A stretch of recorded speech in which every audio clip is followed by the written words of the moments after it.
Sabe aquele silêncio de uma cidade que ainda está dormindo, prestes a acordar? Imagine esse silêncio sendo quebrado por um verdadeiro pesadelo. É exatamente nisso que a gente vai mergulhar agora. Na mente de um assassino, para entender como o terror é construído, sabe? Peça por peça, desde o comecinho da história. Olha só que interessante. A história não começa com os heróis, não. Ela nos joga direto na mente fria, calculista do assassino. Ele tá lá, observando Boston acordar, sabendo que o que ele fez, sua obra macabra, como ele vê, tá prestes a ser descoberta. Essa escolha de narrativa já cria uma tensão imediata, né? Quase nos torna cúmplices da expectativa dele. É de arrepiar. Então, um ano depois de um crime muito parecido ter chocado a cidade, o pesadelo volta com tudo. Os detetives são chamados para uma cena que não é só horrível, ela é um eco do passado. Aquele ciclo de violência que todo mundo achava que tinha acabado, pois é, parece que está só começando de novo. E quando os detetives Jane Rizzoli e Thomas More chegam lá, eles encontram um horror.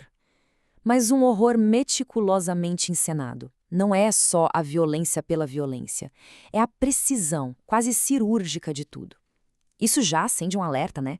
Mostra que o assassino tem um conhecimento que vai muito além da simples vontade de matar. Para o detetive Moore, os detalhes desse assassinato são como um soco no estômago. Cada elemento da cena do crime aciona uma memória bem dolorosa de um caso que foi arquivado um ano antes. Aquela sensação de "eu já vi isso antes" é forte demais e aponta para uma verdade terrível. Ele voltou. E olha, quando a gente coloca os crimes lado a lado, a coisa fica assustadora. Os assassinatos da Diana Sterling e da Helena Ortiz não são só parecidos, não. Eles são idênticos. Cada detalhe, desde a fita prateada até o tipo específico de sutura, confirma a pior suspeita da polícia. Um assassino em série voltou a atacar. E para piorar, a análise do médico legista adiciona uma camada ainda mais sinistra à história. O assassino não só retornou, ele evoluiu. Aquela pequena hesitação que talvez tenha marcado o primeiro crime sumiu. Agora, o que se vê é a confiança de um mestre na sua arte macabra. Ele não está só matando, ele está se aperfeiçoando. Isso aqui deixa claro. Não é violência aleatória, é um ritual. Cada passo é executado com uma calma aterrorizante, desde sedar a vítima com clorofórmio até o gesto final de dobrar a camisola dela. É toda essa performance macabra que dá a ele seu apelido sombrio, o cirurgião. Bom, a investigação então sai de Boston. Uma busca no Banco de Dados Nacional de Crimes revela uma conexão chocante com outro estado. O passado não está só influenciando o presente. Ele está literalmente se repetindo, crime por crime, detalhe por detalhe. Essa linha do tempo mostra a verdadeira confusão do caso. Os crimes de Boston não são só parecidos com os de Savannah. São cópias perfeitas, incluindo detalhes que nunca, jamais, foram divulgados ao público. E isso levanta uma questão que parece impossível de responder. E aí é que a coisa fica realmente aterrorizante. Porque a pergunta central da investigação é: eles estão caçando um fantasma? Um imitador com informações só quem estava lá poderia ter? Ou será que a pessoa errada foi responsabilizada 2 anos atrás? A caçada está prestes a ficar muito mais complicada. Acontece que o caso da Geórgia tinha um detalhe que os de Boston não têm: uma quinta vítima. Uma vítima que lutou e sobreviveu. Uma testemunha que quebrou o padrão do assassino. E essa sobrevivente é a doutora Catherine Cordell. Ela é a única testemunha viva que viu o rosto do assassino original. E isso faz dela a pessoa mais importante e, claro, a mais vulnerável de toda essa nova investigação. 2 anos depois do ataque, a doutora Cordell reconstruiu a vida dela como cirurgiã de trauma em Boston.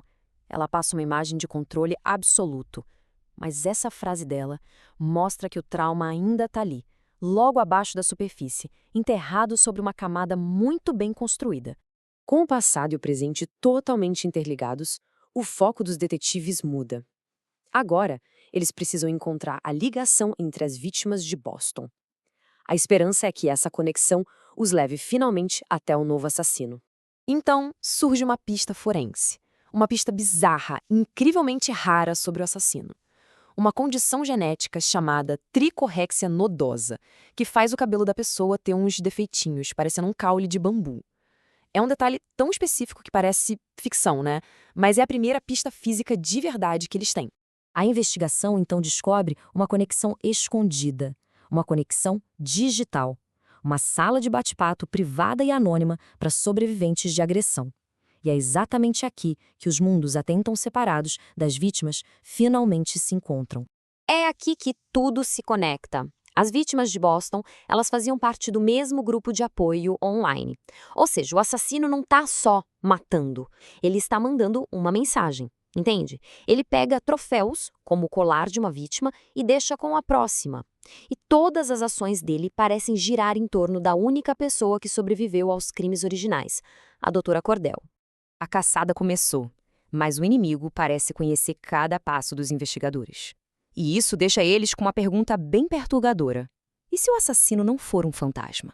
Nem um estranho, mas alguém que está observando a investigação de perto, escondido à vista de todos.